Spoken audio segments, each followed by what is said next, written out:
Hi, friends. This is Adam Shoemaker, Rector here at St. Stephen's Episcopal Church in downtown Charleston, back for another edition of Rector's Corner. And I'm so very happy to have with me today St. Stephen's parishioner Herbert Drayton, who is chair of our parish capital campaign. Our campaign that is ongoing, but we are rapidly approaching a big moment in the campaign, and that is the kickoff of our congregational gift phase. Thank you, Herbert, for making the time. I wonder if we could begin by having you explain what that means. What does the congregational gift phase of this campaign mean? Sure, happy to do so, and I'm delighted to be with you today. I'll go back a little bit so that everyone will understand how we got to where we are. This all started, I think, on the tail end of COVID, when we had ad hoc committees that were formed to look at our campus, look at our ministries, look at our young folks and our children, what we were doing, and all of these folks came from the congregation. They looked at basically a needs assessment and pulled all the information together with some ideas. Out of that was born the content for the feasibility study, which we shared that with the congregation. We got your feedback on what we thought we needed to do, then pulled together and put that plan together, shared that with you, got your feedback on those plans. We did some tweaks. And along the way, as you recall, we were intentional about sharing what we were finding with you and tweaking along the way. During the feasibility study, a number of folks self-identified and said that they would give an advanced gift to help give the campaign a boost, if you will. Earlier this year, it lasted about 6 weeks. We reached out to those folks who raised their hands and said they would be willing to give an advanced gift. We close that phase out. We've got those numbers, and now we're at the point where we're pulling in the rest of the congregation, keeping in mind that along the way, while we had ad hoc committees initially, we also formed committees that have been functioning as key pieces of this capital campaign. So September 17th will be an opportunity for all of us to come together. Those of you who have RSVP'd, come together, get an update on where the campaign is financially, see renderings, drawings, ask questions, and enjoy a good meal in the company of your fellow parishioner. Well, I'm so happy to report to those listening in that many people in the parish have already RSVP'd for this event, but there are opportunities following that event. And could you say a little bit about that? Sure, and this I think most in the parish will be familiar with. We're going to hold a number of intimate gatherings.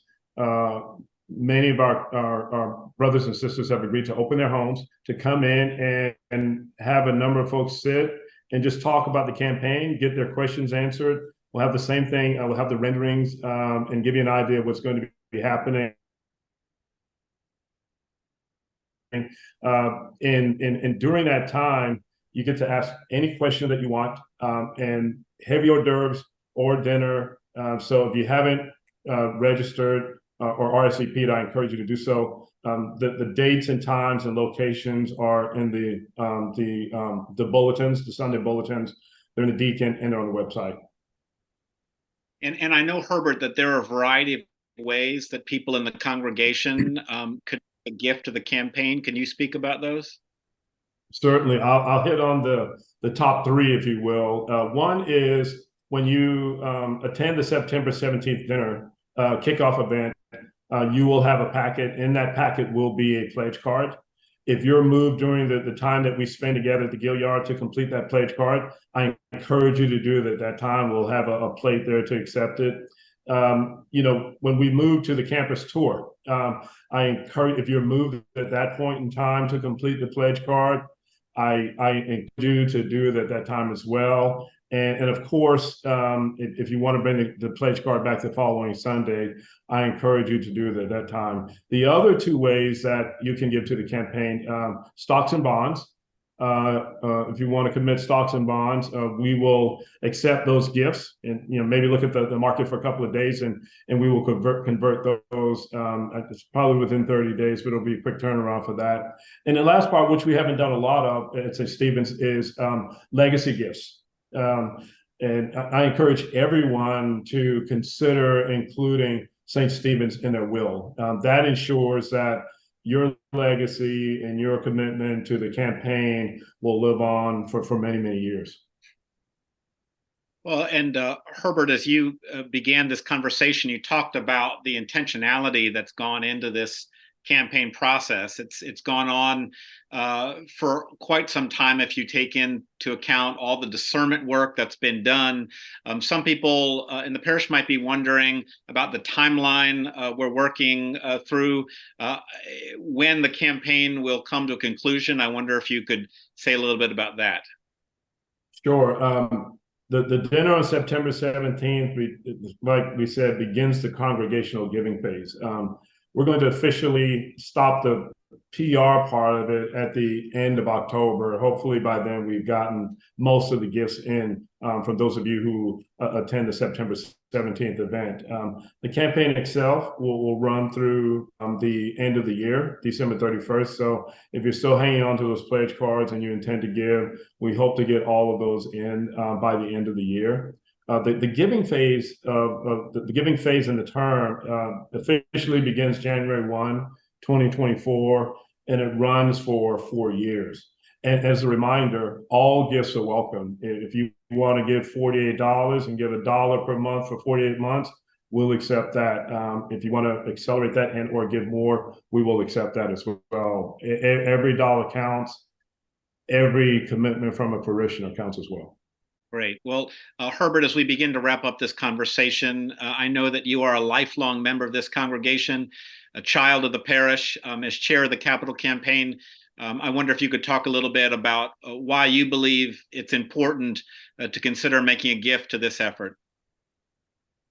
Adam, I said early on that, over 200 years ago, there was an Adam and a Herbert, and you throw some Sarahs in there as well, that made a commitment to ensure that this house of prayer that we worship in every Sunday and other days throughout the week, there was an intentionality to ensure that it remained intact for years to come.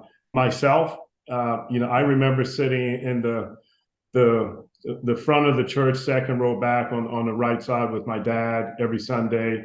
If I wasn't with my dad, I was in the back row with my mom.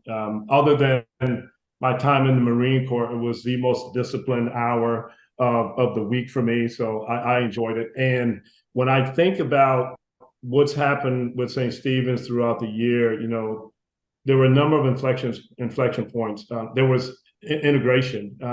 That was a heavy ask, but we leaned into that. There was welcoming and accepting the LGBTQ community into our midst. There was gentrification of the community and all of the ills that came with that. And then when we leaned in and we purchased 54 Society Street, those kind of inflection points you don't forget. And now here we are. One of the ad hoc committees looked at families in the church. Not just what types of families do we want, what types of families were coming to our doors. And we had to evolve to ensure that we could welcome that family with their small children.